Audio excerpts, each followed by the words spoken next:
પ્રેમમાં હંમેશા સમજવાનું હોય. આ દુનિયા એમ કહે છે આઈ લવ યુ, પ્રેમ જ નથી. યાદ રાખજો, આઈ લવ યુ કહેવાથી પ્રેમ નથી થતો. આઈ મિસ યુ કહેવાથી પ્રેમ નથી થતો. સાચો પ્રેમ આઈ લવ યુ કે આઈ મિસ યુ માં નથી. આઈ અન્ડરસ્ટેન્ડ યુ, હું તને સમજી શકું છું, એ સાચો પ્રેમ છે આ દુનિયાનો.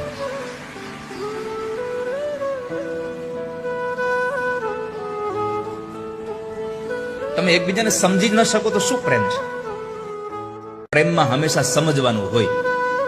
આ દુનિયા એમ કહે છે આઈ લવ યુ, પ્રેમ જ નથી. યાદ રાખજો, આઈ લવ યુ કહેવાથી પ્રેમ નથી થતો. આઈ મિસ યુ કહેવાથી પ્રેમ નથી થતો. સાચો પ્રેમ આઈ લવ યુ કે આઈ મિસ યુ માં નથી. આઈ અન્ડરસ્ટેન્ડ યુ, હું તને સમજી શકું છું, એ સાચો પ્રેમ છે આ દુનિયાનો.